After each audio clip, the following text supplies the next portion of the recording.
This is Insight. Phone lines are open. Dial 384-2191. Moving right along here through the month of November. This is the second Friday of the month, and that means we talk with members of the Marshfield Police Department here. They avail themselves to your and my questions. Joining me in studio this morning is Travis Esser. Good morning. Good morning. And also Pat Zepps. Good morning. Hello there, sir. So this time of the year, what's happening besides the usual patrolling and things like that? Are you looking forward to Christmas vacations or times off, or how do you handle that in your business? Yeah, I think that's a pretty popular time of the year for people to take off, myself included. I don't know if I never really get it off, but yeah, no, that's a great time of the year. You know, we got our Christmas decorations out in front of the police department, so always good to see that up. So try to get in the holiday spirit here. How did the Halloween night go? Excellent. Yeah. You guys have had, for a few years now, treats to hand out to kids. Yeah, we like to get out there and have a little bit of candy in the car so kids can come up and get some. A little public relations deal. You know, if you hit the right squad, you might end up with a decent-sized handful, too, because we had a lot left over. But I tell you what, you go through that at the police department, and we don't need that either. So next year, let's get everybody out there so we don't have to take any of that stuff back. I like the way the press release was worded. If you do see us not doing any official police business, stop up and say hi. Don't run up on a traffic stop. Trick or treat. But, it was this city has an area there, the 5th Street vicinity, that you guys have been involved in. And according to the press release, you had some help from the Amateur Radio Club, too. Yeah, I guess we did this year. I wasn't even aware that they were offering, but if they did, yeah, that's great. I know we always have help from our auxiliary as well. One thing we did hear about that, we did get good feedback, because I think there's been some debate over, you know, if the 5th Street is as popular as it used to be, and whether or not there's as many people up there as there used to be. And I know that from some of the officers that had worked up there, they did get a number of compliments saying, hey, it's nice that this street was shut down, and that this was really a good way to keep everybody safe and continue to provide that kind of lockdown area where people can walk, even if it's dark out, and feel safe that they can do so. Well, that was the procedure for the main drag, too, Central Avenue, on Friday night when businesses did that. So yeah, and as far as I know, that all went well, too. So really positive Halloween this year. So that's very good. There was some vandalism that was done earlier, kind of an odd thing that appeared here in Central Wisconsin News with mailboxes and some vandalism being done with pumpkins being shot or thrown. I mean, they seem to be at a velocity that it was more than just drive-by, but whatever happened with that? First of all, set that case up. What was the situation there? Well, you got it right. Our belief, the case is still under investigation, but our belief is that some individuals were driving around and, well, first off, they probably went somewhere to take pumpkins and probably did so without people's consent, so we probably have some thefts of pumpkins going on to begin with, but then getting them loaded up into vehicles and having some people drive around with those at their disposal and then throw them at mailboxes, which ended up causing a considerable amount of damage, not only within the city, but I know that the Sheriff's Department in Wood County, and I believe in Marathon County, handled a number of those cases. So we have that assigned to our Detective Bureau right now. We're still working through some of that, but a lot of significant damage out there from that. Well, you mentioned vehicles. Do you think there was more than one? I think so, but again, we're kind of still trying to figure some of that out. So if anybody has information on that, we'd love to take calls on it and find out anything more that we can to help get those people some restitution for the damage to their property. Do you think it was just mailboxes, or were they doing anything else?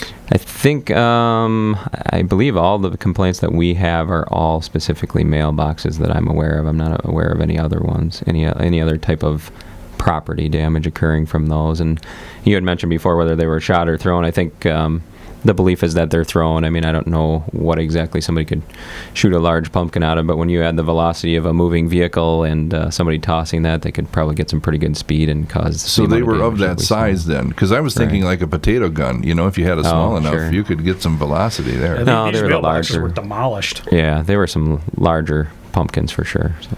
Okay, so that's some fun for some people, I guess. Yeah. I don't know. Well. Yeah, I mean, I was young once. I think when you start to cross into where you're damaging people's property, that's really where you've crossed a line, and it's really difficult. I mean, these people get up and they want to get their mail that day, and now they got to try to get someone to get a mailbox in and buy a mailbox, and it's a real pain, and a real line was crossed on this one. Just a lot of damage. At some point in our society, and I can remember like 1960s, very early, there was a time when this became more of a thing in the early 60s. Before that, the 50s, you were kind of respectful of property and things like that, but damaging, I mean, there were, at that time, car antennas, you'd be at the live band at the bar when the parking lot's full of cars and somebody go through and snap all the antennas off just to be a jerk, those kind of things. Yeah, that happened, but not as much, it seemed like, where people at some point in time, and now it's kind of ramped up, but we're in a society now where we're a little bit gentler again. We may not be to each other, politically or verbally, but you don't have as many fights, it seems like, but that's coming back again. I mean, in the news, I saw where the students in Milwaukee and Madison walked out because they didn't feel safe. Yeah. I mean, there have been real Donnybrooks down there where there's been pepper spray used to keep these kids apart. Are you getting a feel for society or just young people, or what's happening? It causes me to wonder a little bit. I think part of it's twofold. There could be something there for sure, but then I also wonder about just whether or not we have such great accessibility to knowing those things now through social media and obviously the internet and stuff. So what might have happened in Milwaukee in the 1950s may have never traveled here as news back then, and so it's hard to know if there's a ramp up or not, based off of that stretch of time. But I think overall, though, we are concerned as we look around the nation. You see more and more violence and polarity amongst people for a variety of reasons, obviously, and over the course of the past year and a half here. And for the most part, it doesn't seem like a lot of that has trickled into our area. We always say, I think when we come on here, and we always talk about how it's great to live here because we're separate from some of that stuff. And I think for the most part we still are, and hopefully it'll remain that way for many years to come. But like the news trickles up here, now social media also is a catalyst for knowing everything that's going on and trends starting that you don't see until they're already playing out. Yeah, and sometimes that social media gives ideas to people in this area that we wouldn't otherwise have because they see it happening in those other areas, of course, too. So, yeah, it's a double-edged sword that way. This morning we got up and there was a couple of slices of pizza on my son's car.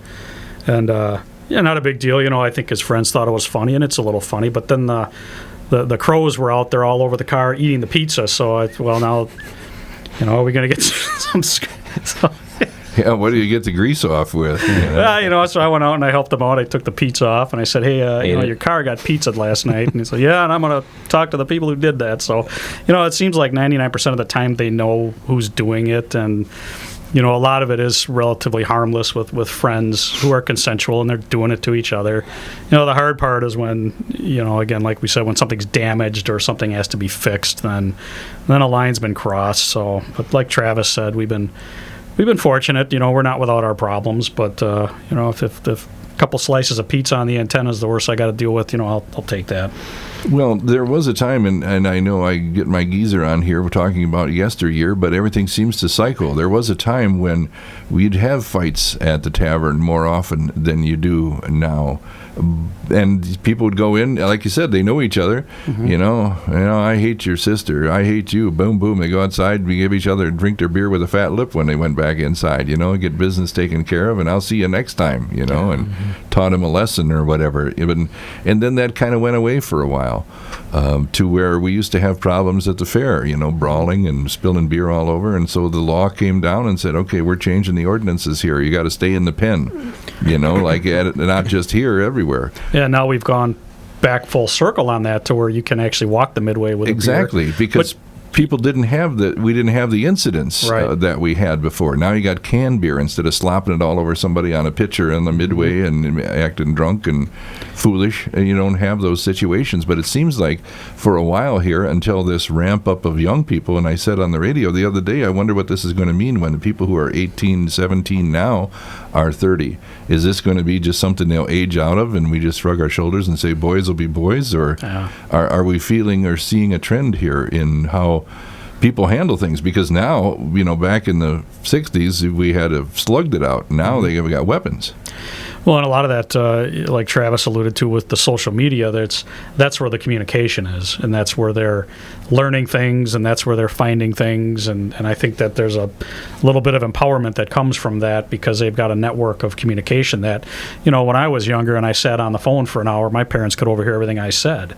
Now you've got a device in a kid's hand where the parents aren't privy to what those conversations are, and that's just another shout out to parents, to be aware of what your kids are doing on there, because I think that's important.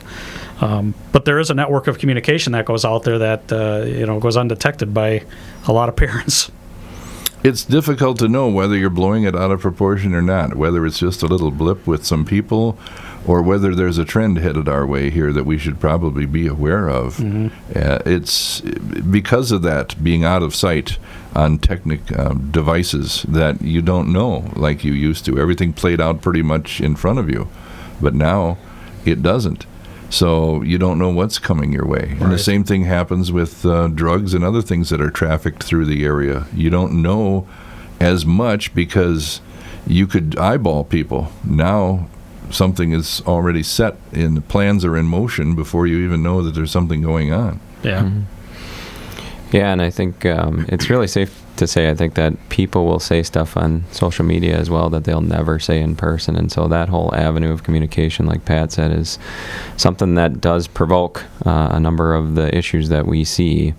And I think you're onto something as well with, while years ago people might duke it out in a parking lot or something, now if they get to the point where they're going to physically confront somebody, it seems like more often they're doing that to an extreme or with a weapon added into it or something like that. And so I don't have the statistics to back that up. That's my personal feeling and opinion, and I think you're kind of recognizing that as well, and maybe more of society is recognizing that, and hopefully we do not continue to go in that trend.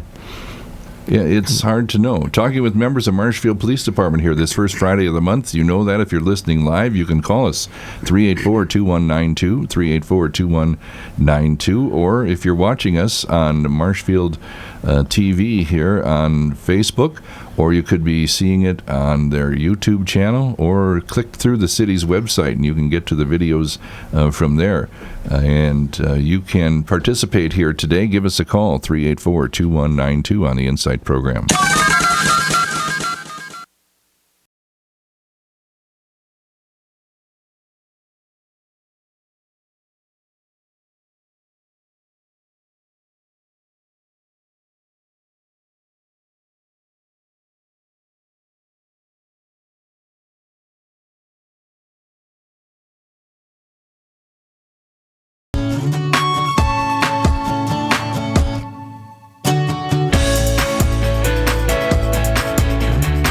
WDLB's Insight program this second Friday in the month of November. As I said, you know that if you're listening live, but you may be watching us here in video on the Marshfield City channel. You 989 on your Spectrum digital tier, way up there.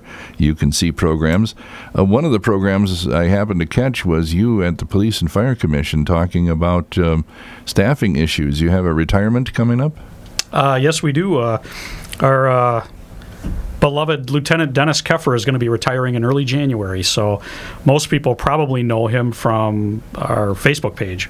He's very active on that. Great sense of humor. Well, I mean, he's got a good sense of humor. I'm not going to say great, but no, I'm kidding. He's got a great sense of humor. He's got a really unique way of providing information in a fun way, and that's something we're really going to miss. He's really passionate about that. Done a lot of great things for the department. He's ready to move on to some other things. He's come up. He was a field training officer, a lead officer. He's been on the SWAT team. just a great resource. Even over the last, one of the things I said in the Police and Fire Commission meeting was, over the struggles of the last year and 3-4 months or so, he's been just a great person for me to have around. He's never been the type of individual who's going to say, that's not my job. If you need something, Dennis Keffer's going to get it done, and that's sorely missed. So wish him the best of luck, but yeah, he's going to go. Well, the staffing issues start at the top here. I mean, with Yes. that Police and Fire Commission, you're here in lieu of a official police chief. Are they still call it acting, or Yeah, I think I'm acting interim. something like that? There's 2 words you could use there. Yeah, acting interim assistant, but whatever. I'm just Pat. I guess that's how I've always looked at it. But So the situation is, we do need a new chief. Is your anticipation coming through the ranks, or are they going to go with? They've got a firm looking, right?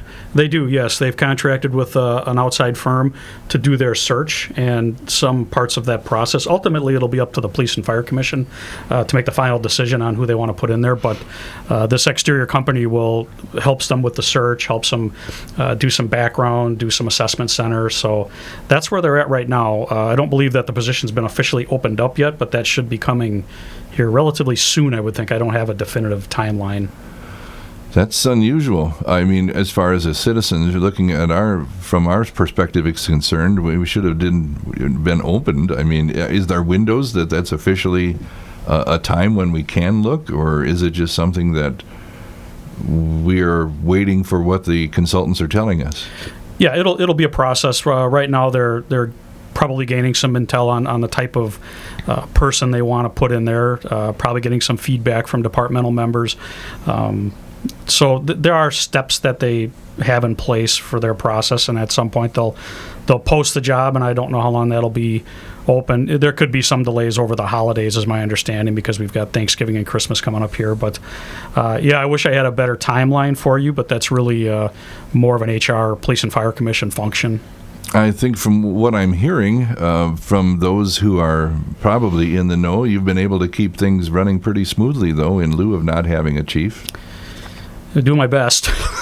He's doing a great job. Yeah, he's kept us moving forward the whole time. So it's definitely difficult, I'm sure, to do 2 jobs at once. So there's some things we aren't getting to quite as quickly as we would like to, but still moving forward as best as we can. And our service to the community has not wavered whatsoever during this time frame. So Yeah, that's a testament to the whole staff there. I mean, they've really, and I know I touched on this early, when this came to fruition, that our goal was to just maintain the same level of service to the community, keep us moving forward. As far as I'm concerned, the community shouldn't really even know or care much about this. What they should know and care about is that if they need a police officer, that there's a really good qualified one that's going to be there to give them whatever they need. So that's been my focus from the start, is to keep us moving forward. And like Travis said, there are some things that take a little slower to get to, and some things that have kind of been put on the back burner. But as we get ramped up and get someone in place, I think you'll see some of these things like Coffee with a Cop come back. You'll see some of these things that might have been falling by the wayside a little bit. We'll be back out there. Well, we discussed earlier in the program that you did still have, I don't know what you'd call it, outreach or community involvement through Halloween and things like that, and the auxiliary is still there for events. The holiday parade, as we're speaking now, is still coming up. Yes. And those events are the kind of things that you need people at, not necessarily expecting an emergency, but God knows in this world today, Right. what's going to happen. But you don't expect that. What you're looking for is just simply somebody there who can be an official voice if Right. there is any kind of argument that breaks out or anything like that. Exactly. And I have all the confidence in the Police and Fire Commission in making their decisions. So I really think the future's bright for the department.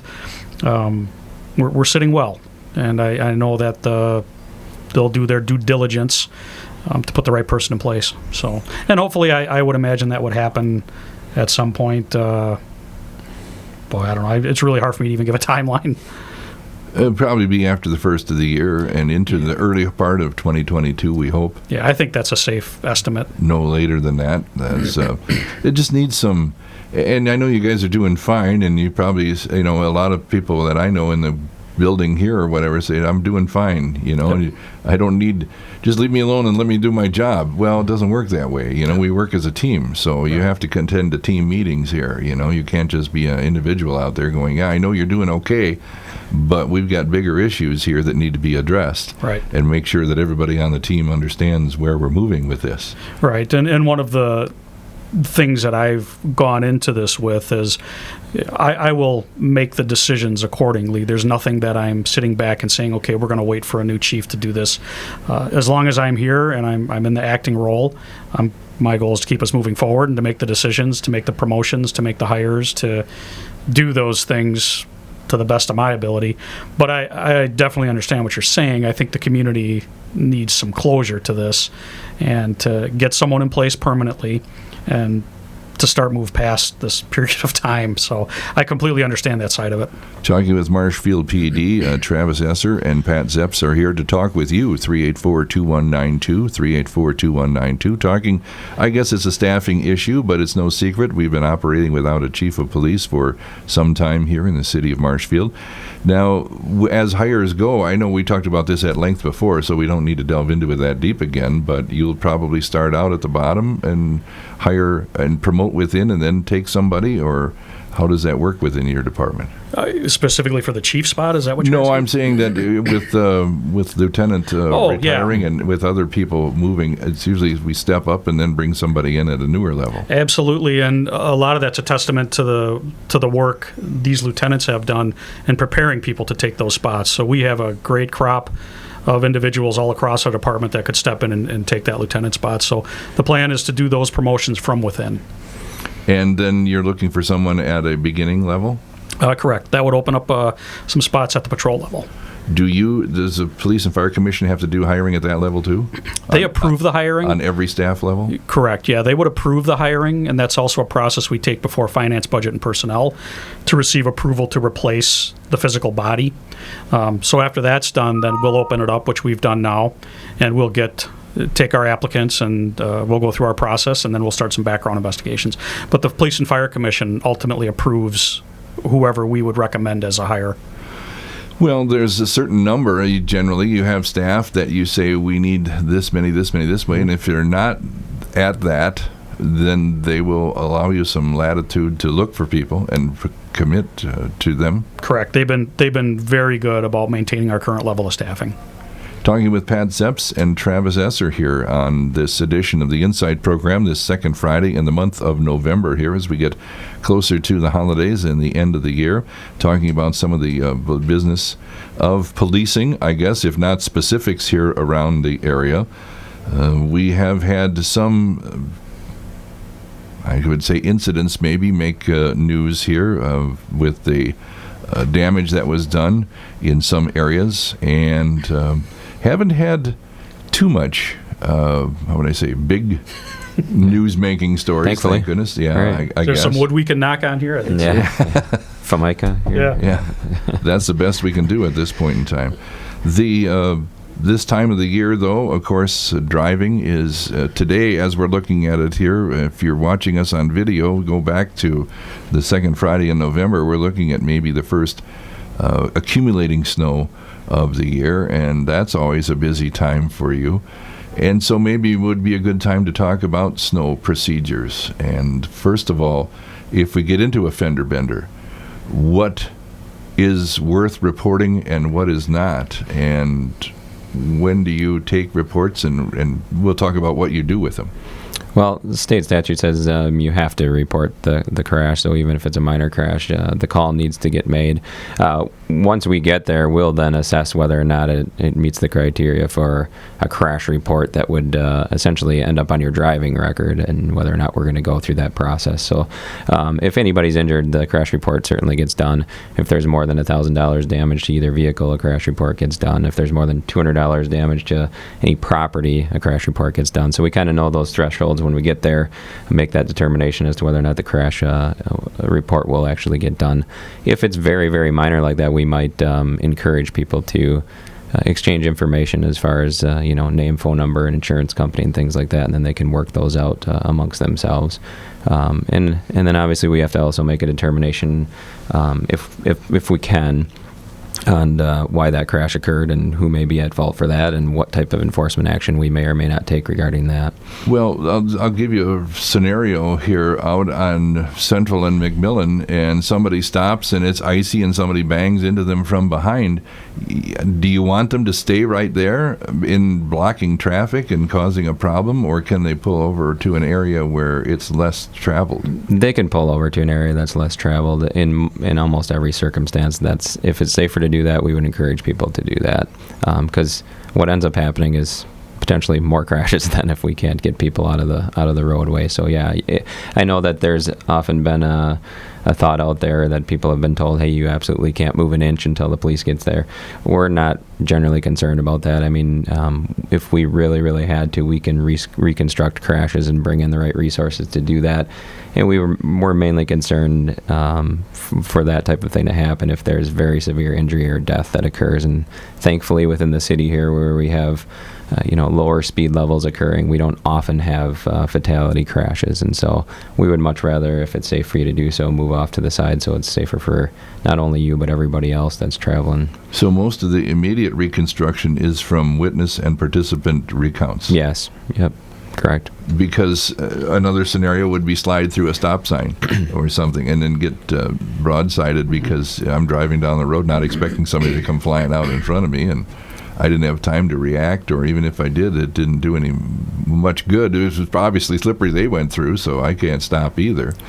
Right, and I think for people listening out there, if you do witness something like that happen, we would much appreciate you staying in the area until we get there too, and being a witness to that crash in case there is debate between the two drivers as to what happened. It is always helpful to have a third uninvolved party provide us with factual information as to what they saw. So, but obviously get off to the side somewhere where it's safe to park, and when we get there we can have a conversation with you. How do I go about offering my eyewitness account Your witness here? fees? Yeah, because I don't want to come up and say, hey, I saw the whole thing. Sure. Yeah, well, people do that. I mean, most often people are very good about just kind of hanging in the vicinity, and we'll know. We're usually aware of our surroundings. We'll know somebody's kind of waiting for us, and generally one of us will go over and speak to that person, and they'll say, hey, I saw this, and we might say, hey, can you just give us a minute while we get this person loaded up in an ambulance, or whatever information we kind of need to get taken care of immediately, and then we'll circle back around and get that witness information as soon as we can.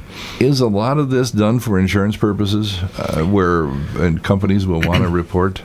Primarily, I think, and the state, obviously the DOT keeps track of lots of statistics, so I think the majority of the reason for the crash report is to satisfy the needs of the insurance company and for the statistical reasons that the state is looking for, and that does drive potential future safety measures to take place. So if we get data that this intersection and ultimately needs a traffic control signal, then that data is a lot of times pulled from those traffic crash reports. How is crash information passed on? I mean, other than taking it to your department and filing it there, do you send it, or do they ask you, or do they come to you and say, I need all of this? Or who? Well, you said DOT for one. Oh, sure. So all police departments in the state a number of years ago were required to move to the same electronic system called TRACS.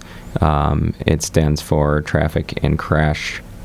I don't know what the S stands for now, but basically all of our tickets, all of our crash reports, all of our driver condition reports, everything goes in that system. All of the drunk drivings go in that system, and it all automatically gets sent to the state and transmitted to them electronically. So that's been happening for quite a while now. All that happens seamlessly behind the scenes with no issues. As far as the insurance companies and them getting information from us, we tell drivers, make sure you let your insurance company know that you were in a crash in the city of Marshfield on today's date. And a lot of times we'll give them a case number as well that they can give to their insurance agent, and then the agent does need to request a copy of that crash report from us then. Talking with Lieutenant Travis Esser here, Marshfield PD, about the business of the police department. As we get involved in it, you wonder sometimes, okay, if it does happen to me, what do I do? Mm-hmm. Should I pull off to the side? Should I stay right here? What's worth reporting? What's not? We're looking, as you watch us here in replay, on a potentially slippery weekend here, and this may be the first time where some people are traveling at speeds that suddenly I can't come up to that stop sign as fast as I used to, and you realize too late that's the case, that you're not traveling on bare pavement, what it may have looked like before. And we get into some situations, it happens, rates go up here on this first weekend just simply for that. People aren't ready for the change in the conditions that happen so quickly. As you get your snow legs over underneath you here, and by January and February, you're a little more used to the fact that if something happens, you can pick out a snowbank and take some speed off before you do damage to other people's car. Your car can be fixed, but when you start involving other people, that's when the police department shows up. So just informing you a little bit, if you've got any questions here on how this works, 384-2192, 384-2192. I'm just thinking off the top of my head here of situations, and as you get into them, what you should do according to what they're telling us here today. So to keep that in mind if and when it should ever happen to you. So with accidents around the area, that's one of the things that happens on slippery days. We haven't had much a pedestrian problem here. Central Avenue is specifically wide, and there's 2 lanes going both ways, and as a person who walks, it can be treacherous, especially if you're not a quick walker. Kids can run, old people can't, so to get across that, there are areas that are designated with fluorescent signs that say this is a crosswalk area. Does that change any, liabilities from those that are not marked? Because the ones that are marked are generally, I understand that could be a problem here, but the ones that aren't marked, I'm thinking, well, these are lesser traveled, or do the rules change at all, or? No, the rules don't change in regards to the sign versus no sign. I think as long as we can say per statute that somebody's in a crosswalk, the same rules apply. So whether that crosswalk is designated by usually you see the white lines where people can walk from one side of the intersection to the other. The statute applies uniformly that way then. So motorists are supposed to yield to pedestrians in the crosswalk. There used to be the old term jaywalking, which was basically just not being in the crosswalk, as far as I can remember, where we walk across the street wherever you happen to be. Now, what rules does that change, and what rights do you give up by not being in a crosswalk?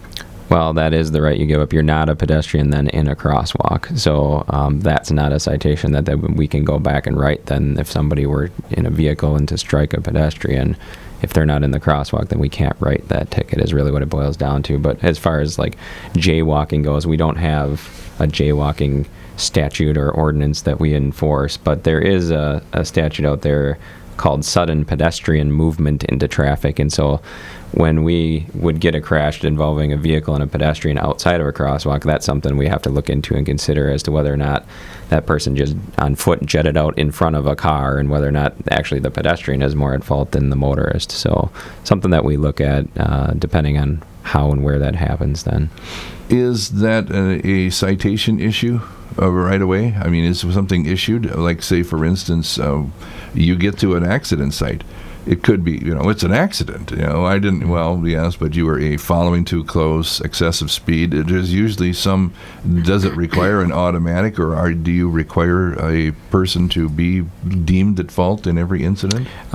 We don't require it, but most of the time we can figure out why the crash occurred. Because like you're saying, there's always a reason why something happened. And, sometimes it's debatable whether it's following too closely or too fast for conditions, like in the instance that you mentioned before where somebody comes up behind somebody already stopped at a traffic light or something and they slide into them. Well, does that mean that they were going too fast for the conditions, or does that mean that they were following that person too closely to begin with, or is it inattentive driving because they look down at their phone or their radio or something? So we have to navigate through those things. We do the best that we can based off of, like you said before, witness statements, what the drivers themselves tell us, and thankfully some people are just flat out honest with, hey, I glanced down at my radio or my heater or whatever. I took my eyes off of the road for a second and it caused this rear-end collision.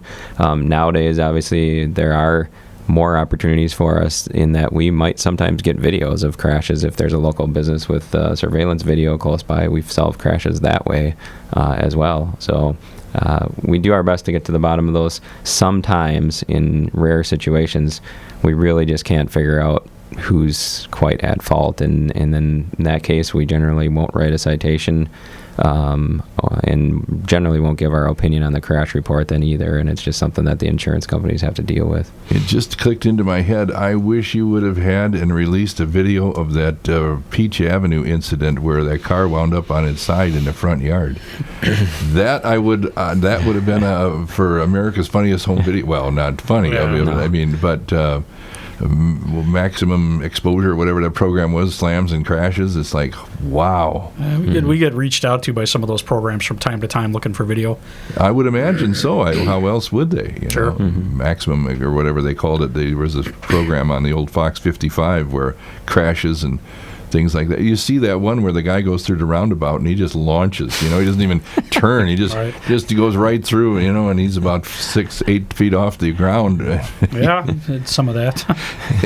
Inattentive. That would be the epitome. There'd be several things that might apply to that. Yeah, right. But that accident was, when I saw it, I'm like, how in the...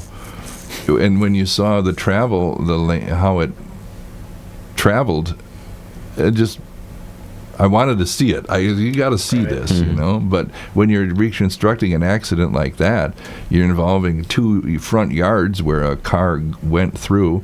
Obviously, there's skid marks and causing of damage where crash, and you see where debris is laying, and you kind of put that together in your head and try to figure out what happened here. Yeah, it's a fairly in-depth science to reconstruct an accident. I mean, we'll go through like you said, a basic reconstruction in our head to try to determine what happened and how we're going to fill out the report, if we're going to determine if there's any citations. But to do a full-blown reconstruction, that's I know that's a week or 2 training. A lot of math and angles and all kinds of stuff in there, but they can break that down to a science. It's a fairly lengthy process. Well, as you said earlier, in the city, thankfully, you generally don't have that kind of speed. This one here, I think, how in the world did you carry that much speed in that short a time on a city street? Yeah. That would allow that vehicle of that weight to be tossed around like that. It was just, how in the world? But that's physics. That's why I said I wish I would have Ring doorbell camera or somebody. And, you know, if you have something like that, I guess like you were saying before, you'll contact businesses because more and more of them have the cameras. Well, those Ring cameras have been really valuable too, and I mean, there's other brand names out there. That's just a specific brand name. But even for an example, the recent individuals that we believe were out, at least part of the pumpkin smashing with the mailboxes, we do have 2 individuals on a camera that someone turned over to us. So that's part of that investigation. So if you know who it is or if it's you, come forward. We're going to find you eventually. Yeah, it could happen. And different ways, I guess, people don't think about now. There's that saying that I'm glad I grew up when I did, before we had cameras. Yeah. I'd be in the Hooskow too. You guys got your phones on? Okay, let's go to the phones here. Good morning. You're on the Inside program. Hi. I have a question about passing on the right. I know that if you're coming to an intersection and there's crossway traffic or whatever, you're not supposed to pass on the right. But I've been in situations where people do, and they go just whizzing right by. What's the legalities on that? Well, I think it depends. Well, do you have a specific location you're talking about by chance, or no? No. Okay. Yeah, I mean, there's times that you can and cannot do that. Passing on the right is generally not allowed on most streets. Obviously, on roads with multiple lanes, there is opportunity to pass on the right, but it depends how those lanes are designated, too. And so I know, like on Highway 97, for instance, when you're coming southbound into Marshfield near Galvin or AAA Avenue there's a lane that is over on the right-hand side, but it's specifically designated with a right turn arrow in it, and then obviously that lane is only used for people who want to turn right. It's not supposed to be used for somebody who wants to go around the left-turning car that's sitting there, that's potentially holding up traffic. And so in that instance, when it's marked, we can definitely write a citation for that, incorrect lane usage or improper change of lanes or whatever. There's a number of statutes that could apply in that particular circumstance, depending on where it is. I'm not sure if that answers your question, though. Is that helpful? There is one spot here on Peach where you're going north and you turn left where you go into the mall area. Probably onto Ives. Oh, Yeah, I was sure. thinking of. Yeah. They made that wide spot there for that. Isn't that what that's for? Or Yeah, there are intersections where there's a left turn lane, in which case the street would keep going, so you're not technically passing on the right, you're just going in the lane that's going north. I'd have to go look at that one to make sure that was, but if there's a designated lane, then you're gonna be okay with that. That's not a right turn lane. That's a dead end. You can see it from there. Yeah, there is a. Left turn, yeah. All of a sudden, there's a right lane, but you don't go into it really gradually. It's kind of just there. Right. In case somebody decides to turn left, you can zip around them quick. But Yeah. other people, you are zipping too. So. Well, I think that one that you're specifically referencing there at Peach and Ives, if my memory serves me correctly, I don't think there's any painted markings on that roadway there whatsoever in regards to identification of a left or a right turn lane. And so if you're a motorist heading northbound there and you're closest to the center line wanting to make a left-hand turn, somebody coming up from behind you also northbound, if there's room on the side of that road that's not designated as parking stalls, which I believe it is not, you can do that right-hand side pass around that left-turning vehicle legally. Okay. Does that help? Well, that's good to know. Yeah, that helps a lot. Okay. Thanks very much. Yeah, Thank no you. problem. Thank Well, you. thanks for listening, and thanks for calling here on today's Insight program. You were welcome, too. 384-2192. They make themselves available to you because it's been my experience if one person has a question that asked, 10 more have it, too, that didn't ask. So you be the one to pipe up here at 384-2192. You go a little bit further north on that same street on Peach, and you get to Upham by Simplicity. And there you have it's kind of wide, but and so there's a lot of traffic turning left onto Upham off of Peach there. So it just makes sense to go around the person who's there. There are other streets. Peach is a good example where if I'm going to turn, I'll hug the center line a little bit just so that people don't try to root me out of the way, or anger people. It's like, I don't need to be making this guy behind me any madder than he is, already here. So there are times when I will try to courtesy let people go to my right, knowing that they want to get around. I can see they're up on my bumper. I can see the broccoli in their teeth. They're so close to me from the back. So let's go to the phone. Good morning. You're on Insight. Just wondering, is there a muffler ordinance that is ever enforced in the city of Marshfield? There's a lot of beat-up pickups running around with loud mufflers that seem to be running up and down Main Street night after night. There is absolutely an exhaust, not only an ordinance, but a citation. It's called excessive, it's defective exhaust. Falls under, was it Trans 305? And Trans 305 Yeah. address it. So yeah, that's definitely something we enforce as far as if you're seeing a lot of those, or if you can identify a specific vehicle, that's something we would definitely take a call on to enforce. Okay, I will definitely be calling in. 'Cause Absolutely. I see the same vehicles night after night, Main Street, Marshfield, Yep. making a lot of noise, but nothing's being done. And those exhausts by statute have to be as quiet or quieter as they were from the factory. Well, I prefer a quiet one myself, but obviously these guys think they run the road. Yeah, no, that's an issue we definitely want to hear about. Okay, I'll definitely be in touch, sir. All right, thank you. Thank you. When I was that age, I bought them that way. Yeah, Yeah. the old glass packs. Yes, I did. And you go down Central Avenue in first gear, so you could hear it rap when you let off, but that is not really legal. No. Right. When do you let boys be boys, and when do you say that's enough? Well, and I think it makes a difference, obviously, where you are, too, and this gentleman was saying, on Main Street here in Marshfield or Central Avenue, and especially when you get in this area south of the railroad tracks, you got that noise echoing off all those buildings on both sides of the road, and it's even louder than it seems, so that's, yeah, some people say yeah, and some people are extremely annoyed, and so, yeah, we definitely, when there's a lot of people living in that area and the noise is annoying, we definitely want to know about that and get that taken care of. So, well, this is one of the few times I don't get my geezer on is when I hear those stereos too. I used to think, well, punks, and now I'm thinking, man, I wish I'd had something like that when I was their age. I would have loved to be able to do the same thing. And then I think to myself, because I thought how hypocritical. Right. At one time you would have done that, and now all of a sudden they're them punks. They're being so loud. I thought, and I'll throw this out there too, that's not something that we only enforce based on being complaint driven. I mean, there's an expectation that when officers have time, they take part in traffic enforcement, and that would be a violation that we would expect them to stop if they see it. So that's definitely something that's an expectation. If there's an excessive loud exhaust, that's something we would stop. Well, I don't anticipate you're going to be going around, and this is one of those things too, where it's a 25 and everybody's doing 30. Well, at some point in time, it just causes more ire and anger than it does to solve any kind of safety issues here. You can't stop everybody, just put up a roadblock and say, okay, everybody, 6 cars back gets a ticket in this lane.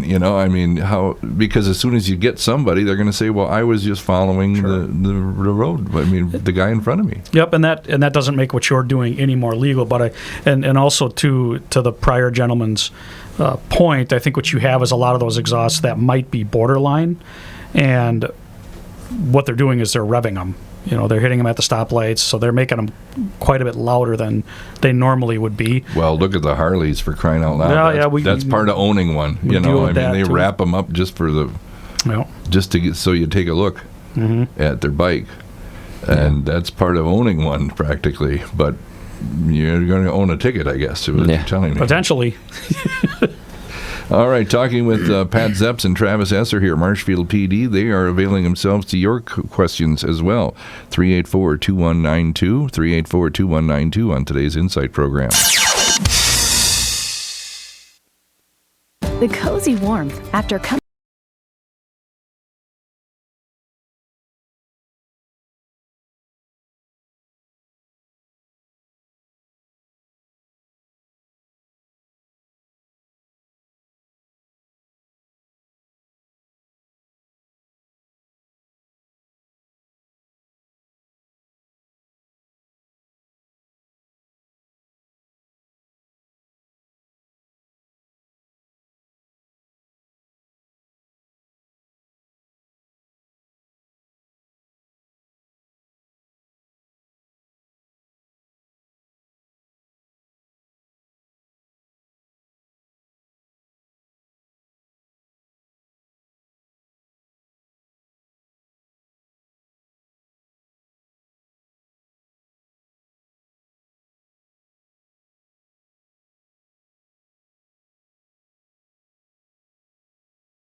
WDLB's Insight program for the second Friday in the month of November. Second Fridays here on the Insight program reserved for members of Marshfield PD to talk with you and I here and answer questions or concerns that we may have that you've brought up to us here this morning and are willing to do so.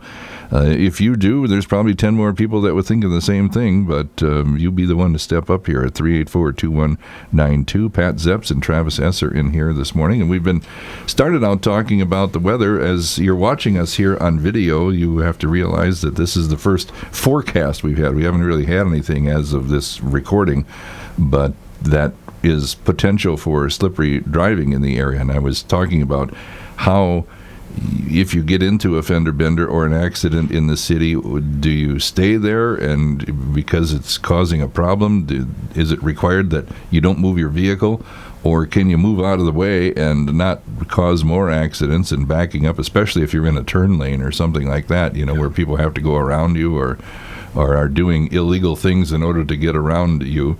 And their answer was, no, move off to the side. As we said, in the county, there's higher speeds involved, and accident reconstruction can be a little more difficult. But here, if you've seen something and you are willing to let the officer know what happened, I've been an eyewitness to this. Here's how I saw it. as compared to what the drivers may be telling you, or what that it may be helpful. So you can do that as well.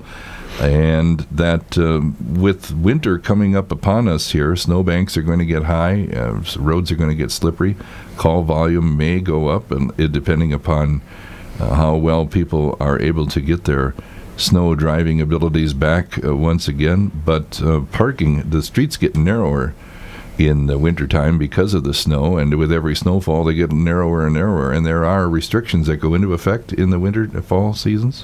Right, we just wanted to mention that to people as a reminder. November 1st actually started the timeline for no overnight parking on the city streets, so that's from 2:30 a.m. until 6 a.m. And usually our officers will take these first couple weeks here of November to get some warnings on people's car doors and windshields to let them know and give a little bit of grace until we start writing some citations for those overnight parking situations. And again, our main purpose for that from November 1st through the end of March is just to make sure that those streets are clear for that time frame when the street department would come in and clear off all that snow, so we don't end up with those narrow streets and places where the plow has to go around vehicles and leaves, a whole bunch of snow on the roadway for people to have to walk through later. So we just want to make their job as easy as possible. And there are also snow emergencies issued specifically for storms that are coming. How does that differ? That differs in that there's absolutely no overnight parking or no parking daytime or nighttime supposed to be on the street during that snow emergency. So that gets issued by the street department generally, and they try to get that out in as many ways as possible through media to let people know snow emergency is going to start at this date and time and hopefully end at this date and time, and during that time there's absolutely no parking on city streets. Doesn't matter what time of day it is. So what's the procedure? Citation and wait for them to come get it, or do you tow it? Well, prior to the citation, we do everything possible to, we run that license plate, obviously, and we try our best to locate that registered owner and get them to move their vehicle. We don't want to tow somebody's vehicle. We don't want somebody to incur a parking ticket or a tow bill, but if it gets to the point where we've made every effort and we can't get a hold of somebody, we have cited the vehicle for the parking violation, and then sometimes ultimately have them towed at the owner's expense. What would raise to that level? Being in a if you're specifically talking during the snow emergency, when the street department needs those vehicles moved for the clearing of the roadway. Okay, but there's only a finite amount of time in their plowing and their shift, and so you've only got a few hours to find those people and make sure that it gets moved. Yeah, usually we try to be reasonable on time. We don't set like a certain time limit or anything, but the street department's pretty good about saying they know their routes, obviously, and they can see as they go by on their way to start in a certain area, there's a few cars on this street, and we'll start working on finding that owner ahead of time. So by the time they make their way back around to that area before they're done for their part of the city, we hopefully have that vehicle moved. I had a scenario where a car might have been plowed in, and then one time, even two snowfalls, and the citation would be for overnight parking. This is what you're talking about. There's already a thing in place. It's not just for snow emergency, but there's already one in place. So after two snowfalls you're already well over in the first one, so you're in the second one as well. Talking with the Marshfield Police Department here on this second Friday in the month of November on today's Insight program, live on WDLB, coming to you in video on Marshfield Channel 989 on your Spectrum digital tier, or you can watch them on their YouTube page through the city. Click through the city's website, or on their Facebook page as well, MFLD TV. Tell them you heard it and maybe even saw it here from AM 1450, FM 98.7 WDLB.